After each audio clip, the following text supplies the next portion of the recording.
Esta canción que cantamos recién declara que nuestra defensa es Jesús, nuestro Dios, nuestro Señor. Y la verdad que estamos en tiempos complicados, ¿no? Difíciles, de mucha violencia de todo tipo, y nuestra ciudad necesita ser defendida. Así que te invito a que te mantengas unos minutitos con los ojos cerrados, pero orando específicamente así. Esta canción recién la cantamos como para nosotros y eso está bárbaro. Y está bueno que cada día declares, aún delante de las tinieblas, que el Señor es quien te defiende. Pero ahora tomate un minuto para orar por la ciudad. Entramos en la recta final hacia las elecciones en unos días más. Y necesitamos que se haga la voluntad del Padre. Necesitamos que Dios intervenga. Necesitamos que nuestra ciudad sea rescatada de toda maldad, nuestra provincia. Orá para que el Señor obre. Orá para que el Señor ponga escudo alrededor de la ciudad.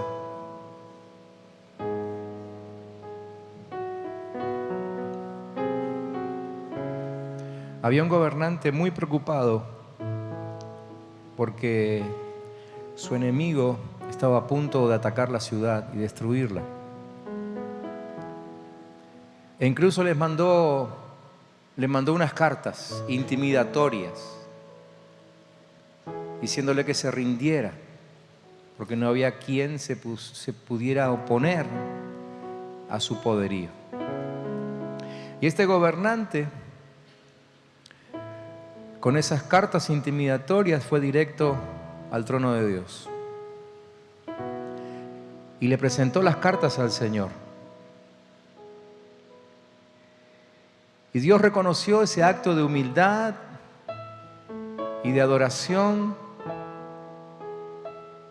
y bendijo a ese gobernante diciéndole: tu enemigo no entrará, no entrará.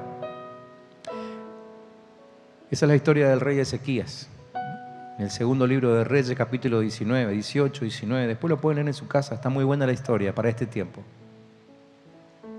Y para hacernos acordar que cuando nosotros consagramos nuestras vidas y nuestra ciudad al Señor, el Señor se glorifica y Él mismo la cuida. Señor, que así como cuidaste el reino de Ezequías, que era tu reino, porque ahí estaban tus hijos, porque ahí estaban quienes te adoraban. Así, Padre, nosotros clamamos a ti esta noche y decimos, Señor, que así como defendiste aquella ciudad, esperamos que también la defiendas ahora. Por supuesto que nosotros nos ofrecemos como siervos, como armas, como herramientas, que nos uses con poder para defender la ciudad. Pero, Señor, si no lo haces tú, aunque pusiéramos el cuerpo, no lograríamos nada. Esta noche, Señor, como ciudadanos de esta tierra, te decimos que te necesitamos. En nombre de Jesús declaramos nuestra necesidad de Dios, nuestra necesidad de que intervengas y nuestra expectativa de que lo hagas en los próximos días, en las próximas elecciones. Todo este año es un año de elecciones. Padre, pon tu mano. Mira tu pueblo, Señor, que se ha levantado en este tiempo y está tomando decisiones importantes y aún puestos de gobierno. Bendícenos, Señor, haciendo que tu voluntad se manifieste en esta tierra. Y ayúdanos a hacer el bien. Danos discernimiento y sabiduría en este tiempo en que hay que decidir y hay que mucho engaño alrededor, Padre. Danos esa sabiduría, que la luz de Cristo ilumine nuestro corazón y las tinieblas no nos engañen en ningún momento. Ya fuimos engañados y por eso vino angustia a nuestro corazón y mucha tristeza.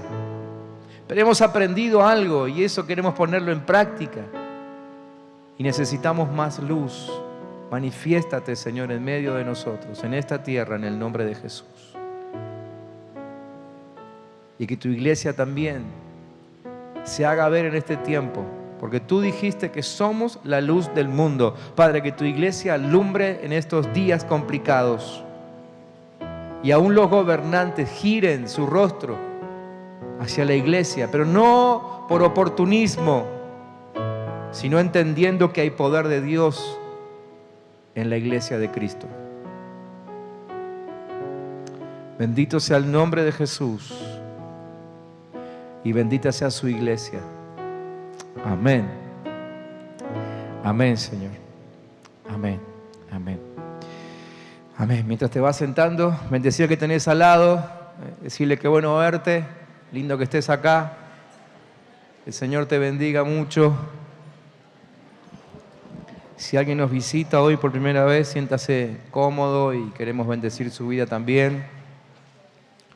Bueno, hace tiempo que esta reunión es una reunión de oración más que nada, y sabemos que el Señor se manifiesta respondiendo, ¿sí? Y lo hará también hoy. Pero antes de disponernos a orar por los distintos motivos que hay, quiero compartir con ustedes unos versículos y unas líneas, simplemente para que nos sirvan de guía después para estar orando. En Marcos 1:35 dice que Jesús, levantándose muy de mañana, siendo aún muy oscuro, salió y se fue a un lugar desierto y allí oraba. Mateo 6:6 dice: pero tú cuando ores, entra en tu aposento y habiendo cerrada la puerta, ora a tu Padre que está en lo secreto, y tu Padre que ve en lo secreto te recompensará en público. El primer versículo nos habla de la experiencia de Cristo mismo. El segundo versículo es Él hablando de lo que Él ya había experimentado. Y su tema ahí es la oración.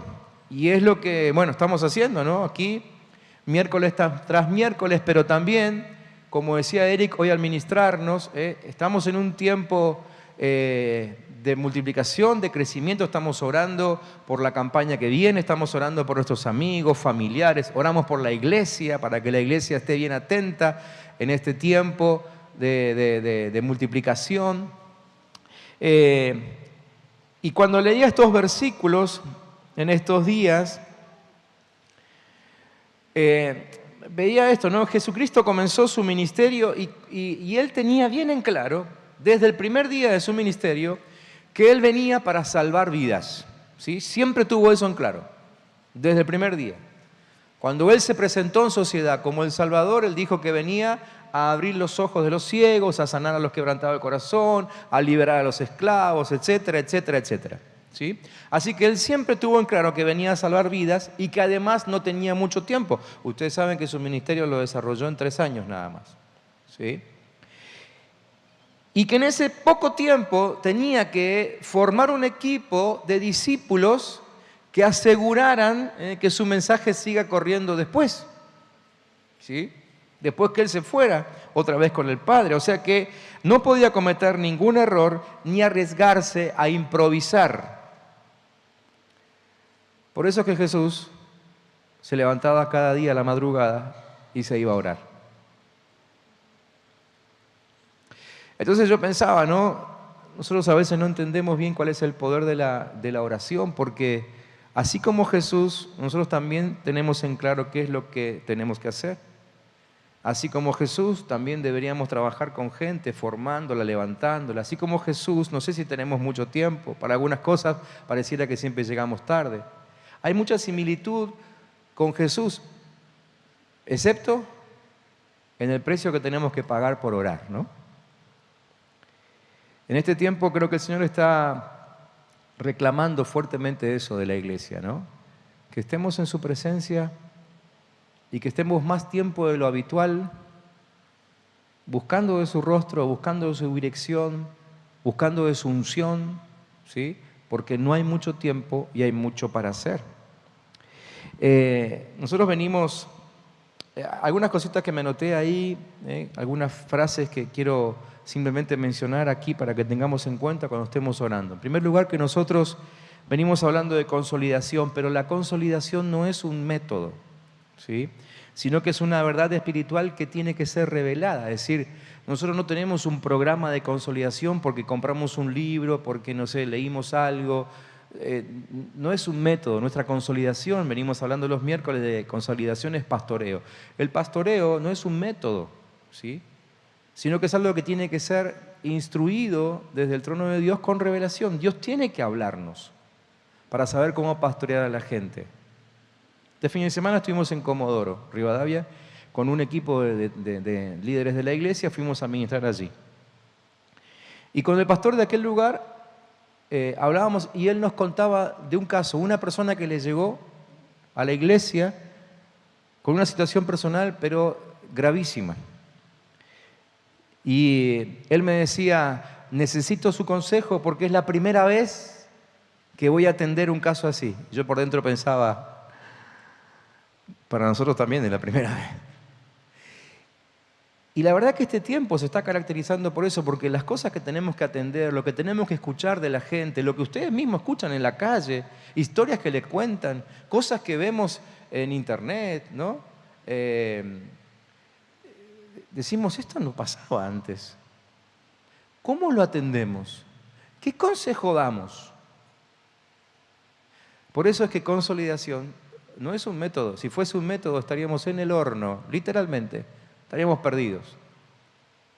El pastoreo para el día de hoy necesita que haya revelación de parte de Dios. Y esa revelación solo se consigue a través de la oración.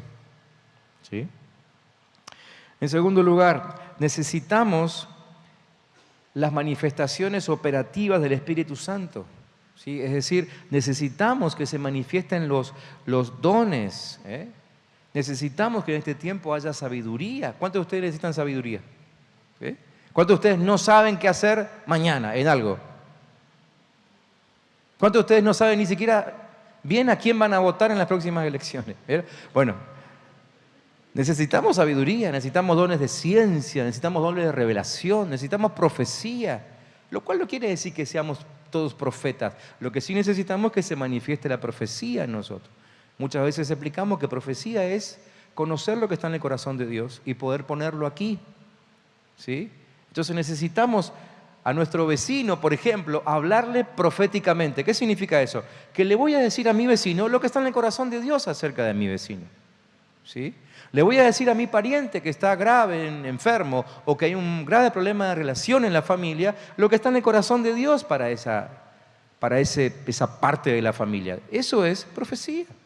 Entonces necesitamos que esos dones se manifiesten en ese tiempo. ¿Cuándo se van a manifestar? Cuando nosotros nos pongamos a orar y pedirlos en serio. No solamente pedirlo, Señor, que se manifiesten tus dones en la iglesia. No, ser un poquito más atrevido, arriesgarse y decir, Señor, que se manifiesten tus dones en mí. En mí. ¿Cuántos de ustedes le tienen miedo a los dones? Bueno, no me levantan la mano porque ya tienen miedo, ¿no? Pero yo sé que muchas veces tenemos miedo a algunos dones, que de pronto tenemos miedo a frases como, por ejemplo, me tomó el espíritu, ¿no? Tenemos miedo a eso. Pero en realidad es lo que necesitamos. Lo cual no quiere decir que dejemos la racionalidad de lado. Durante mucho tiempo en la iglesia estuvimos enfrentando espiritualidad con racionalidad. Si nosotros entendemos bien lo que Pablo dice en Romanos 12, él enseña que tenemos que tener las dos cosas rendidas al Señor. La razón y el espíritu. No es una o la otra, son las dos. ¿Sí?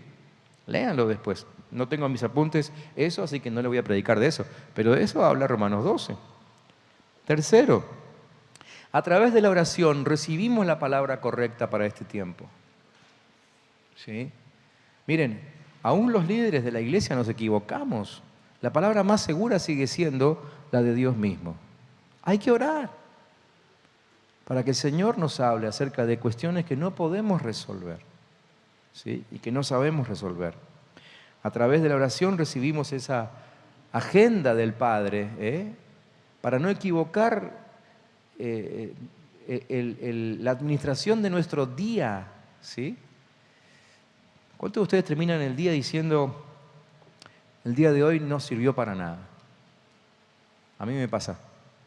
A ver, no me dejen solo. ¿Les pasa o no les pasa?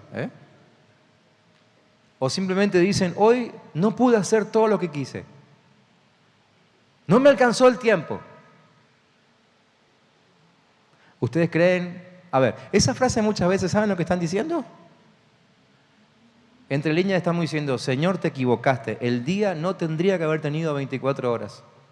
Tendrías que haberlo hecho un poquito más largo para que a mí me alcance para hacer todo lo que se me ocurre.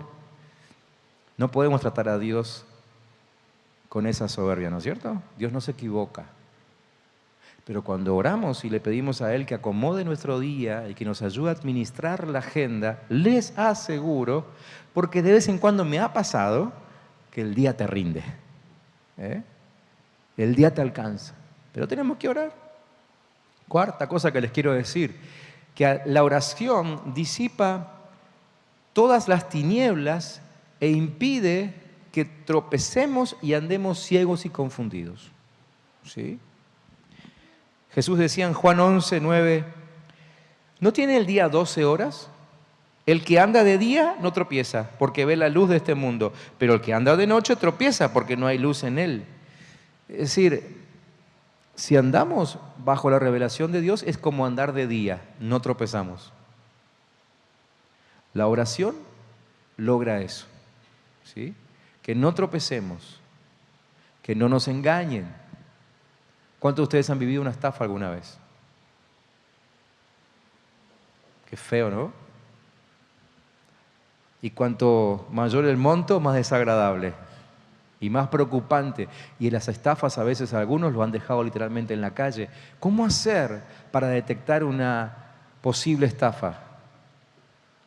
Orando, entregando nuestros negocios al Señor, buscando de su rostro, su sabiduría, su dirección, su palabra todo el tiempo. Entonces, por todo esto es que necesitamos en este tiempo afianzar nuestra oración. Y que lo que estamos logrando, porque muchos de ustedes están orando cada vez más en este tiempo, por ahí a través de los grupos que tenemos en WhatsApp, de los grupos de crecimiento, etcétera, vemos como que va en aumento, ¿no? La oración. Lento, pero vamos creciendo. Que no se apague cuando termine la campaña, sino que sigamos, ¿sí? Que sigamos buscando el rostro del Señor. Este es tiempo de multiplicación, dijo Dios. Y la multiplicación trae cuestiones inesperadas, de las buenas y de las malas. Entonces, no bajemos los brazos nunca, nunca dejemos de orar. ¿Amén? Muy bien. Vamos a reunirnos en grupos ahora para orar, 2, 3, ahí, cada grupo de 2 o de 3, y vamos a orar. Ustedes pueden mencionar ahí algunos motivos que tengan. Estaría bueno que mencionen quizás las personas por las que están orando. No hace falta que se lo cuenten al grupo, pero cuando ustedes oren, mencionen esos nombres para que los demás del grupo puedan mínimamente decir amén, ¿sí? Acuérdense que en el acuerdo, en la oración en acuerdo, hay poder, ¿sí? Si 2 o 3 de ustedes se ponen de acuerdo, dijo Jesús, el Señor lo va a hacer. Así que hablen ahí de los motivos que tienen y también agreguen estos otros. Intercedan unos por otros. Oren ahí en el grupito de 2 o 3, oren unos por otros. Si no se conocen, pregúntense el nombre, pero intercedan unos por otros, ¿para qué? Para que nadie sea débil a la hora de orar. Ese es el motivo. Que nadie sea débil a la hora de orar. No le pregunten al otro, che, vos sos débil. No lo pongan en evidencia. Oren simplemente para que no sean débiles a la hora de orar. Segundo, oremos por la cosecha que viene. Parte de la cosecha llegará en la campaña, pero hay una gran parte que llegará por nuestro trabajo diario, en la calle, con los grupos, el resto del año. Oren por la cosecha que viene. Oremos por el campamento de jóvenes. Este fin de semana, nuestros jóvenes se van de campamento y algunos no tan jóvenes los vamos a acompañar para asegurarnos de que vuelvan encendidos con pasión de Cristo. Amén. Pero oren por ellos. No es casualidad que justo un par de semanitas antes de la campaña nuestros jóvenes vayan a buscar al Señor. Que el Señor los envuelva en fuego del Espíritu. Amén. Muy bien. Oramos ahí un buen rato y después la reunión queda finalizada.